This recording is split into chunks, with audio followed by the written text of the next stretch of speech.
Hey guys, welcome back to my YouTube channel. So in today's video, I'm going to be showing you how to unblock an Instagram account you blocked. So if for example you mistakenly blocked someone on Instagram or something like that and you'd like to unblock their account, stay tuned to this video to the end of this video. So firstly, head over to your Instagram application. Then on your Instagram application, click on your profile option down there. So once you click on your profile option, you see this three line like menu line up here.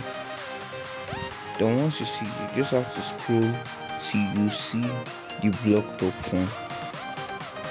Okay, this is the blocked option here. So you're going to be seeing all accounts you've blocked here. So in order for you to unblock them, you just have to click on unblock and the account will be unblocked. So that's just how you can easily do this, guys. If you find this video very helpful, don't forget to smash the like button and subscribe to this channel for more amazing content like this. Thanks for watching, guys.